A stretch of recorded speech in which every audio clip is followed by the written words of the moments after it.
This is the Human Action Podcast, where we debunk the economic, political, and even cultural myths of the days. Here's your host, Dr. Bob Murphy. Joe, welcome to the Human Action Podcast. Thanks for inviting me, Bob. So, as you know, Trump is in the news. Well, he's always in the news, but lately one of the things he's in the news for is his comments about Jerome Powell. So maybe partly just to bring the listeners up to speed and to give us some specific context here, Joe, I'll read from a CBS News article. It says, let's see here. Trump is studying how to remove Fed Chair Jerome Powell, economic advisor says. President Trump and his team are studying whether firing Federal Reserve Chairman Jerome Powell is an option, according to Kevin Hassett. And it just goes through, the history. Powell was nominated to lead the Fed by Trump in 2017 and was renominated to serve another 4-year term by President Joe Biden in November 2021. The president and his team will continue to study that matter, Hassett said. And Trump took aim at Powell on a social media post saying his termination cannot come fast enough. And let's see what else here. He's too late. He's always too late, a little slow, and I'm not happy with him. I let him know it, and if I want him out, he can be out there real fast, believe me, Trump said. And then this article gets into the question of whether he can be fired. So let me just, for specificity here, the latest one that, as of April 21st, what Trump set out, posted on Truth Social, he said, preemptive cuts in interest rates are being called for by many, with energy costs way down, food prices, including Biden's egg disaster, substantially lower, and most other things trending down. There's virtually no inflation. With these costs trending so nicely downward, just what I predicted they would do, there can almost be no inflation, but there can be a slowing of the economy unless Mr. Too Late, a major loser, lowers interest rates. Now, Europe has already lowered 7 times. Powell has always been too late, except when it came to the election period, when he lowered in order to help sleepy Joe Biden, later Kamala, get elected. How did that work out? Okay, so there's a lot there, a lot of different issues to disentangle. But Joe, I'll turn it over to you. What's your general reaction to this episode? Well, one thing, last night, Trump claimed that he's no longer trying to fire Powell, and that he doesn't think that he's doing the right thing and that his policies are off, but he's not trying to fire him. And that did affect the markets somewhat. But it's two politicians, because it's a back and forth. Powell's answering back. Two politicians trying to blame the other for what the impending bad effects we're going to have of both of their policies. On the one hand, Trump is trying to preempt the blaming of higher tariffs for slow growth, because that inevitably will get some slower growth. So he's trying to blame Powell for not lowering interest rates in a timely fashion for that. On the other hand, Powell, who is going to lower interest rates probably another 1% over the course of this year, that's what traders are saying and analysts are saying, is trying to blame Trump for any inflation, that is the Trump tariffs. And what he said a few days ago, Powell did, is that he has not yet figured out whether the increase in inflation caused by the tariffs will be temporary or permanent. Well, every economist knows that tariffs cause a greater scarcity of goods. And that causes a one-time increase in prices. Goods are more scarce, prices go up, price level rises. It's a one-shot rise. But on the other hand, it's obviously, if you have an ongoing inflation, that has to involve the money supply. So he knows what's coming. He knows that the lowering of rates is going to cause an uptick in inflation, and he's trying to blame Trump's tariffs for that. So as far as I'm concerned, it's just two politicians, trying to blame the other for policies that they themselves have implemented. Okay, great. Yeah, and it's with this stuff, it is hard to keep track of the news cycle that by the time you go to record, it has moved on. And you're right, because I had seen some articles too talking about, well, who would the replacement be? And there's all sorts of stuff too, folks, about like, does Trump even have the power to do it? It's not, clear. Right. Well, there's arguments to be made on both sides, but and they were even saying like the guy that Trump would presumably want to replace Powell, even he's privately telling Trump, no, let Powell finish the term out because just for various reasons and so on. So let me, before we get into maybe some more of the nitty gritty here, Joe, I just want to read to you this excerpt from the CBS News article. And partly why I do this is I just occasionally like to see, if you're just a normal person and you get your news from CBS for some reason, like fewer people do that nowadays, maybe older people do. But what would you think about this? Like, how would you think this stuff works? So listen to this sentence. The Fed's most potent weapon against inflation is to ratchet up or maintain higher interest rates because an increase in borrowing costs slows economic demand, which eases inflationary pressures. So, I mean, and I don't know, do you have any reaction just to that? Like, go ahead. It's the omission. I mean, they're leaving out the fact that the only way you can ratchet up interest rates is to slow down the growth rate of the money supply. So if you slow money growth, interest rates will go up. But of course, the main effect is that prices are going to go up. The rate of inflation will fall. And on the other hand, if you lower interest rates, the Fed doesn't directly lower interest rates. It increases the money supply to drive interest rates down. It increases bank reserves, which then, to lend out those extra reserves, needs to attract borrowers. And the only way they can do that is by lowering their lending rates. Okay, great. Yeah, that's exactly what my take too was. Because with these interviews, it's not, if you don't see it or whatever, and I just deploy that on you, you might not know what I wanted to go. But yeah, that's exactly what jumped out at me there. There's like a twofold problem that I had with that sentence, because like you say, number one is they're making it sound like what the Fed is actually doing is dictating what the interest rate is. Like that's some dial they turn and they directly set interest rates, which, isn't correct, as you say. But then also that it's a very Keynesian mechanism that, if somehow the Fed were to just magically raise interest rates and we won't inquire as to, well, how do they do that? Well, then that slows economic demand. And as we all know, what causes inflation is, aggregate demand and higher interest. So anyway, it just, that whole framework to me is completely, I don't know if backwards is the right word, but it's clearly wrong. And that reminds me, Joe, I don't know if this is on your radar, but one of the things that the so-called market monetarist guys like Scott Sumner, when they were recoiling against the arguments over quantitative easing and things like that, they kept bringing up this old Milton Friedman quote, and I don't have it right in front of me, so the spirit of this will be correct. And Friedman said something like, contrary to conventional wisdom or the way the financial press talks about it, high interest rates are a sign that money has been loose, and low interest rates are a sign that money has been too tight. So, something like that.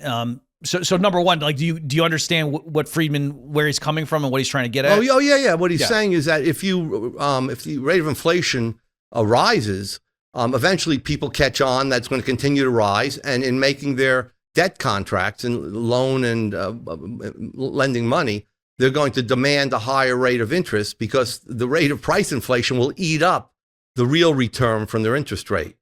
Mm-hmm. And on the other hand, if you keep money tight or increase it at a slow rate, as Friedman would like, that is going to keep inflation down. And therefore, there will not be an inflation premium put on to the interest rate, the loan rate. Okay, yeah. And the reason I thought that was ironic that they were stressing that. And so from their point of view, like the reason he kept saying like, this is wisdom that we monetarists have had. And I said, I learned that from Mises, that he was explaining how, like, amidst the German hyperinflation, between the world wars, that apparently there were some, I don't know if they were economists or just, newspaper people who were saying, well, no, it can't be the fault of the German central bank because look at how high interest rates are. When it was like, well, yeah, but if prices are rising 1,000% a week, then you can still have a high nominal interest rate. That doesn't mean anything. Yeah, I think the interest rate went up to 500%, the nominal interest rate in Germany during the hyperinflation. And as you said, there were thousands of percent per week inflation rate going on. So of course it was just eating away that interest rate. It was, it was negative, extremely negative. So again, just for the people at home, so Joe, are you in agreement that the way the Fed or any central bank ultimately affects the rate of, and we should be saying consumer price inflation, that when people say what they mean by inflation is a rise in certain types of prices, that ultimately it's not because they have some dial that they turn the interest rate up or down. It's that they control the rate of new money flowing into the system. Right. They monopolize the money supply. They can create it at will. And in doing so, that drives prices up. And it has other effects like pushing the interest rate down as an intermediary step, of course. But it's the control of the money supply that gives them the power to set or not set, but at least move the price level in one way or the other. Mm-hmm. Okay, so thus far, Joe, your answers haven't surprised me, and that's exactly how I would have been if the roles were reversed here and you were asking me those kind of softball ones. So here, I really don't know what your answer is going to be. I'm curious to hear what you have to say.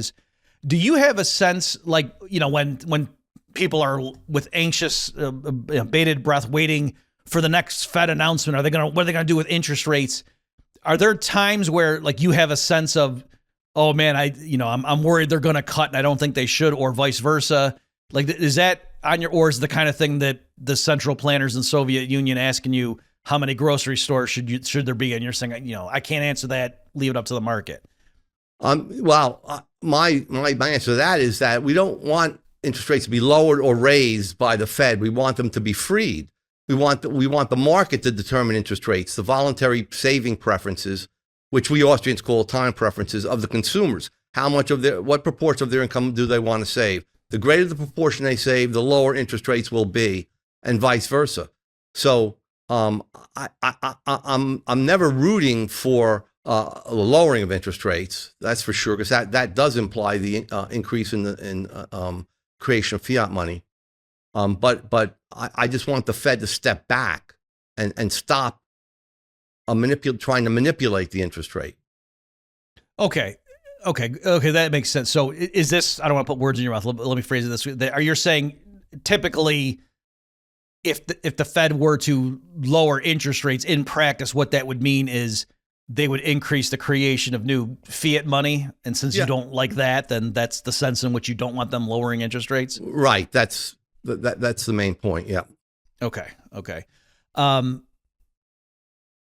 I guess what I'd like to ask you about now is, do you have any sense, so to give the folks at home a little bit more of the background, when this power struggle of, battle in terms of the media and the personalities between Powell and Trump arose, and like you say, Joe, like a few months ago when Trump first started expressing dissatisfaction at Powell, saying he's being too tight and, too slow, and I might ask him to step down, and then Powell was saying publicly, to the press, no, the president doesn't have the authority to fire me. And if he asks me to, I'm not stepping down. And so that, that started ginning up the conversation. And, our good buddies, like in DC based think tanks or whatever, were coming out and just telling everybody what a travesty this was, and what a shame, because the central bank, at least in the United States, is this august institution, and they have this independence, and they're run by experts who have studied monetary theory. And the last thing in the world you'd want is for this to be politicized, and to have, Trump and his, reactionary know-nothings having some influence over what the Fed does when it's looking at its reaction function. I'm being obviously a bit sarcastic, and you can kind of catch from my tone my cynicism here, Joe. But in all seriousness, I am asking you, how do you have a take on that, this idea of the central bank independence, and how there are a lot of economists that are telling the public, well, no, the Fed really is a scientifically run institution, and we don't want to mess with that? Yeah, I certainly don't agree with that. The Fed has never been independent. In some sense, there's no oversight. There's no political oversight. At least the president can be thrown out after 4 years. So with the Fed, the chair is appointed every 4 years, and no matter what he does, short of malfeasance or neglect, he can't be removed, or she can't be removed. So I like the fact that Trump is trying to assert democratic control in some sense, because he is democratic elected, over these unelected bureaucrats, whether they be in the Labor Department or whether they're in the Fed. There's no difference. So what we want to see is transparency. we don't want this scientism, this pretend science that tells us that when and if we should increase the money supply and at what rates and so on.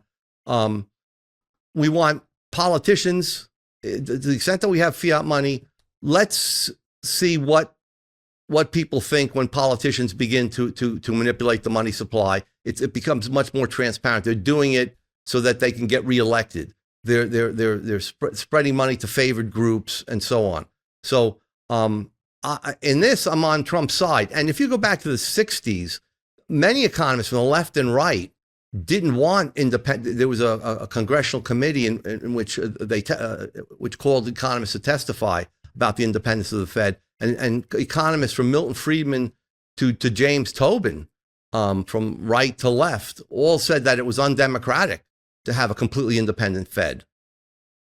Oh, really? I knew of that committee. I didn't realize that even, okay, I guess I would have guessed that Friedman would have said, well, no, we gotta, we don't want it to be a political decision or something. But no, Friedman was in favor of having the Treasury print money, actually put a computer in the Treasury Department and have it spit out a certain percentage increase in the money supply every quarter or every month, or whatever the timing was.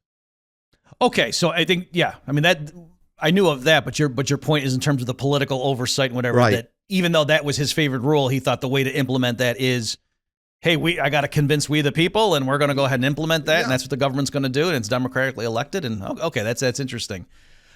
Just on that point, like to underscore how mysterious the Fed is right now and the lack of accountability. I don't know if you remember this, Joe, but it was so the financial crisis hits in the fall of 2008.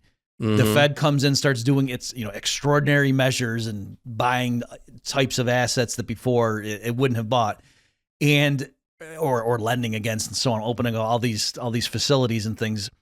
And so Congress, they had some hearings. I think it was in December of 2000, maybe it was late November, but I think it was in December. And Bernanke goes Ben Bernanke's the chair at the time of the Fed, and he goes to testify. In Congress, they're reviewing. He's kind of giving a big picture summary. I don't remember the exact figures, but it was, I think, hundreds of billions of dollars that the Fed had, through some new windows that they had opened up or term facilities and, all these nice sounding antiseptic terms of what they were doing, and hundreds of billions coming and going just in a few months. And the person asking the question, from Congress, this wasn't, Joe Blow, this was people in Congress, and said, hey, we're not second guessing your decisions here. You're giving us big picture overview of like how much money you've created or how much loans you've advanced and things like that, this window. But can you tell us like who are the recipients of it? Like who are you giving this money to? And Bernanke said, this is our exact quote, but this was his answer. He said, well, no, Congressman, if I were to disclose the recipients of these funds, that would defeat the whole purpose of the program. Right, because the idea was there were a bunch of banks that were in trouble, and so behind the scenes, the Fed was giving them billions of dollars, is letting them pledge their mortgage-backed securities as collateral, whatever they were doing. And the idea was we can't let the public know which banks are in trouble because then they'll be a precipitated run. Yeah, absolutely. Yeah, I mean, so anyway, it was just amazing that Bernanke is sitting there telling them, we're creating hundreds of billions of dollars and handing it around to people. He probably didn't use the verb create because that would have caused more panic. No, probably not. Yeah. But then it's not even that saying, do I need your guys' permission to do this? Like, I'm not even going to tell you who we're giving the money to. I mean, that's amazing that the democratically elected officials cannot even gain information about where these quote loans, they wouldn't call it created money. Where are they going to? Yeah. It actually, that reminds me of another funny story from that period, Joe, where, it was apparently, I think it was Barney Frank. I think it was in September. So it was right, when AIG was going down and the Fed came in and just started doing all this stuff. And there was an emergency meeting, and I believe Barney Frank was in the room at the table, and Bernanke was just, telling matter of factly how, yes, we created $85 billion, or again, he probably didn't say create. He said we had $85 billion and we did this and blah, blah, blah. And Barney Frank said, do you have $85 billion? Because he's still, he's a wheeler. It's not like Barney Frank is afraid of log rolling or doing things that are a little bit, askance of the non-aggression principle. Sure. But in his mind, if you're going to spend $85 billion taking over AIG or something, like, where are you getting the money from? So anyway, that just cracked me up. That as much as a person in the know and how the world works as you would have thought Barney Frank would be, he didn't know who he was dealing with when Bernanke sitting across the table from him. So that was good. Well, this kind of ties into you've written like on the greenbackers. You know what I'm talking, and this idea, like this trade-off. So just to put it bluntly, it's like, I don't like these bankers and these guys from Wall Street or wherever. It's a revolving door and they're bailing out their buddies, and I don't like them creating money and doing all this stuff. But at the other hand, I don't think I want Nancy Pelosi deciding what M2 should be either. And so how do you grapple with that? Yeah, on the margin, I'd rather have Nancy Pelosi, transparently pushing money out the door, so that we know that the money supply has become a political tool. Mm-hmm. It's become a tool to favor some groups at the expense of others, and to have politicians that is Congress, the legislature, deciding these matters, I think is much more open and much more recognizable to the average voter. Okay, and so yeah, I'm in favor. I mean, given that we have fiat money, right, I'd rather see it controlled by Congress than by this arcane institution that is run by unelected bureaucrats. Okay. Yeah. Don't worry, Joe. We're not going to title this episode Joe Salerno wants Nancy Pelosi in charge of monetary policy. Like I get you're sort of painted into a corner. You're saying, well, gun to my head if we're going to have the Fed and somebody's going to control it, or if we're going to have fiat money. So I guess that's one issue right there. Even there, is it correct to say, given that the U.S. government is still going to have a monopoly on creating fiat dollars, you would want to shut down the Fed and just have like the Treasury do it? Again, that's not your first. That's like your ninth best option, but right. Okay. And so then the idea is, at least then if CPI is running unusually hot, we know who to blame, and we know who to blame. You can throw them out next election, and we know who's getting the money. Okay, right. I mean, it would be in appropriations bills. The Treasury would just simply sell these phony bonds to the Fed, and the Fed would just simply print up the money. This is the way World War I, for example, was, and World War II were financed, to the extent that they were financed by money creation. Okay. Do you mind just elaborating on that, just for the audience to know a little bit more about what distinction you're making between like how is it right now compared to what you think would be more transparent? So in World War II, for example, the Treasury would print up pieces of paper called bonds. They would give it to the Fed, and the Fed in exchange would print up these pieces of paper called dollar bills. They would give it to the Treasury. Treasury would spend it on various wartime expenditures, military, food, so on and so forth.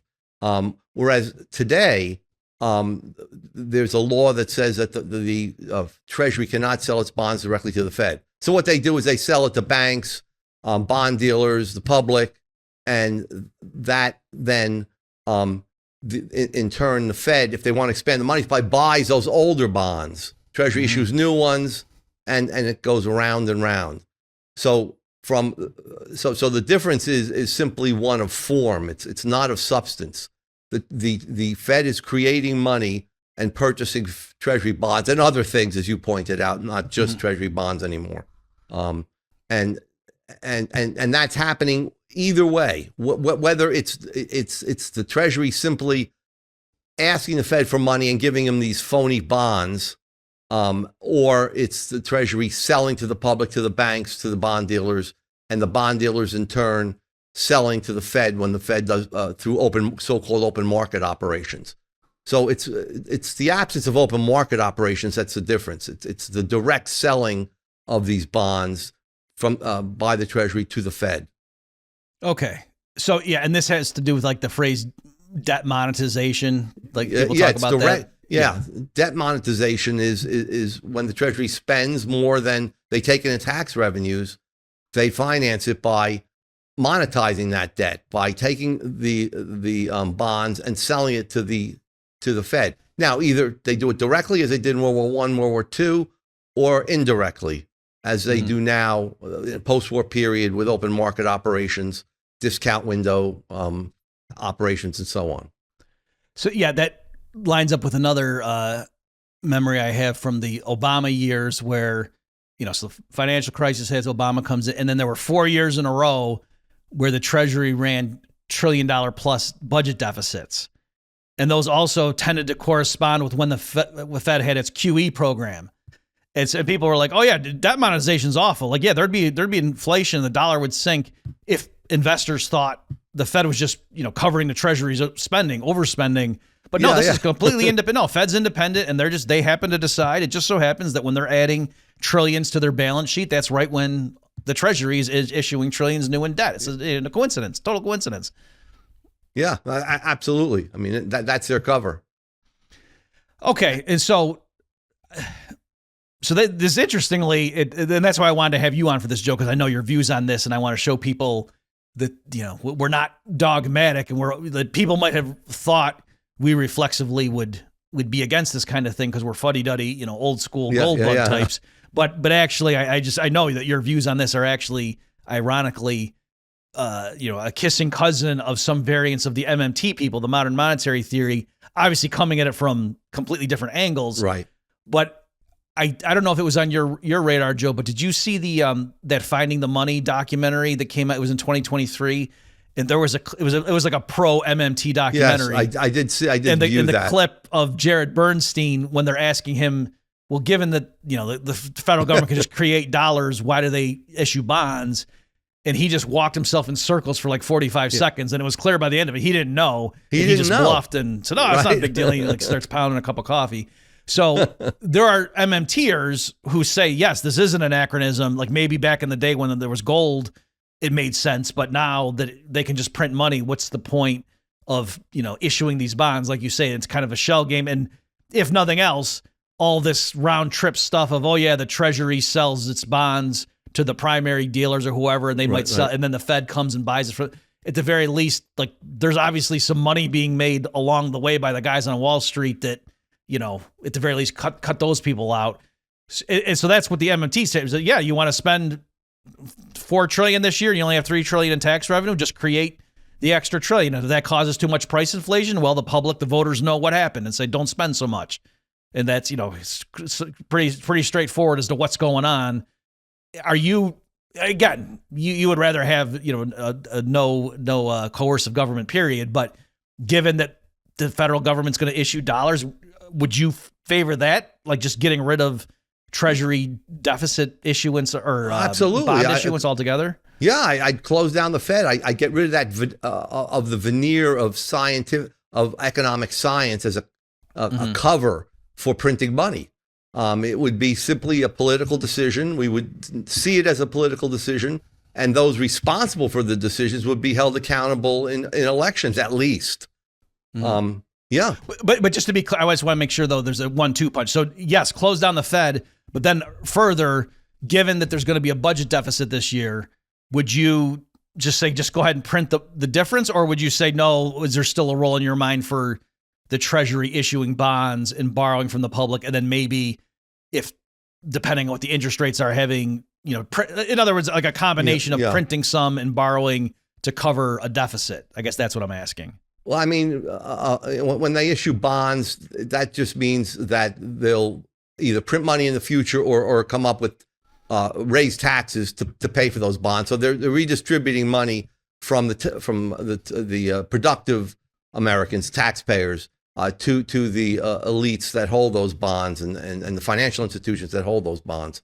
So yeah, I mean, Milton Friedman said that he'd rather have. I remember the figures. He said, If I had to choose between $800 billion federal budget that was balanced and a $400 billion federal budget in which it was financed wholly by money printing, I would choose the latter. And so would I. I mean, they're taking siphoning off resources from the private sector, taking them away from those who produce them. We want them to do it in a way that is most transparent. We want to see, we want to know what's happening to us, how we're getting screwed. And yeah. so in that framework, it's the government spending that's ultimately taking resources from the private sector and devoting them to government use.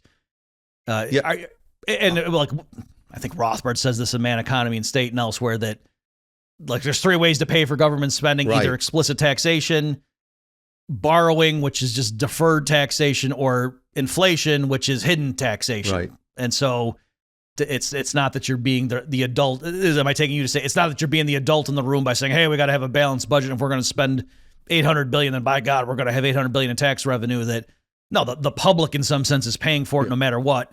And some method might be preferable to the thing is to lower the spending. Is that so we never want to advocate an increase in taxes to balance the budget. Never. Because when you increase taxes and maybe you temporarily balance the budget or even create a surplus, as I think happened at the end of the Clinton years, they had a small surplus, or maybe at the beginning, I can't remember now. But anyway, there's always a palatable deficit so that they're going to increase spend. If the budget's balanced, they're going to increase spending. And then we'll have another deficit, and then the same thing will happen. We don't want to do any of that. We want to focus purely on spending, not how they're financing that spending, because it's spending that diverts resources away from the private sector and makes us all poorer. Mm-hmm. Okay, very good. Is this? I should have warned you that I was going to ask this, and I just thought of it recently before we jumped on here, Joe. Is it on your radar at all about some of these people that there's proposals for?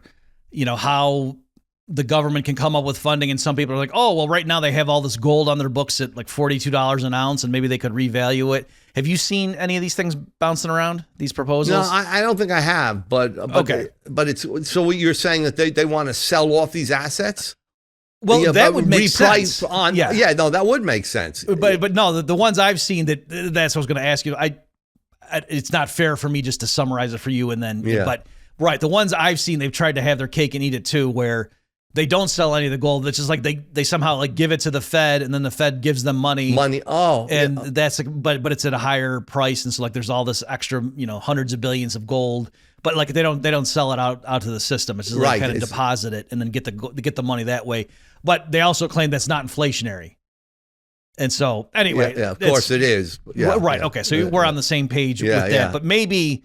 Can you just, because I know you know a lot about the gold, the Bretton Woods system, whatever, but can you just explain, like, what are people talking about when they say the government is sitting on a bunch of gold that's value it's like $42 and change, right, per ounce? Yeah. So I think that was set in 1971 when we closed the gold window.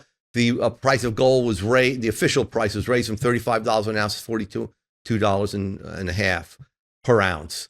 But of course, we know that gold is over $3,000 an ounce now. So what they're saying is, let's take the 261 million ounces of gold that we're allegedly sitting on. They're supposedly there in Fort Knox, and I guess some is held in the New York Fed, though that might be foreign gold. But in any case, and let's reprice it at market levels, and then I guess what you're saying, what you've seen is that have the Fed then pay the Treasury for that gold, because I think it's owned by the Treasury, and then the Treasury can spend that money, and somehow it's not inflationary. But of course it is. I mean, it's just another way of the Treasury could just print up bonds to that amount and sell them directly to the Fed, and the Fed could give them money. There's no difference except in form in those two operations. Yeah. Okay. Yeah. So you and I are on the same page, because what I have said to people who have said that stuff, sent those proposals to me is, if they want to take, if they, like you say, if they do have the gold, because there's theories saying maybe they don't have it, they could go ahead and sell it, and they wouldn't sell it for $42 an ounce. That would be stupid. Go ahead and sell it for the market price, right? And you could get money that way, and that you could go ahead and spend that, or that would reduce the deficit from what it otherwise would have been, and that wouldn't per se be inflationary, because that's just getting dollars from existing people right now, and they're getting gold in exchange, and just like me selling my gold coins to someone isn't inflationary. But the idea of, no, we're going to give it to the Fed, and then we're still going to own it, and then go get a bunch of money to spend, and that's not going to raise prices like that. I didn't see how that could work. Well, let me ask you this then, Joe. There's been a lot more talk that I've seen lately, just a interest in monetary theory and Yeah. The dollar's tied. People, the people like Bitcoin, they like gold, they like all these things. Maybe there could be a basket of commodities. It just seems like there's a much more interest, and probably partly because, especially when Trump first came in and all the radical things with Doge and all this, it seemed like there was a lot more on the table than had been the case before. Is that, how do you feel about it? Like that source of optimism that, okay, at least people are looking into these things? And I think Trump, from that point of view, he's an agent of chaos in a good sense. He's shaking things up. He's made people think more deeply about various matters. Like you said, with Doge, I mean, just showing the extent of governmental waste is important. And now people are thinking about money too. I mean, now that, this fight with Powell, I mean, is a good thing. It's getting people excited about it and looking into it. And so, I'm all in favor of these allegedly radical changes that Trump is supposedly making, or at least trying to make, at least debating. Right. I mean, right. That's important. It knocks the narrative of the elites off the front page, and that's a good thing. Yeah. Also, amidst all the other fallout, it's really refreshing to see how many career Democrat politicians all of a sudden love Bastiat, and they're just huge proponents of free trade, which I didn't know, 6 months ago. So that's true. Yeah. Well, maybe this is the last question here for you, just sort of an open-ended one. Sure. Just share your thoughts, like, however you want to take it. The economy this year, there could be a trade war. What do you think about the dollar? There's all sorts of big picture questions. I'm just curious, you with your vantage point of being a veteran Austrian economist, how do you see the situation? Well, I'm hoping that the whole trade war nonsense is really just a negotiating ploy by Trump, and it seems like it still could be. I mean, he is trying to make amends to China, or to have a compromise with China. In a strange way, I think it could work out as trade negotiations in the 19th century between two countries. It was a form of diplomacy, and trade barriers were lowered as a result of those types of things. And I'd rather see that than a multilateral international organization like the World Trade Organization and so on, setting or trying to reduce tariffs and barriers to trade, but because they always bring in things like the energy and the climate and so on.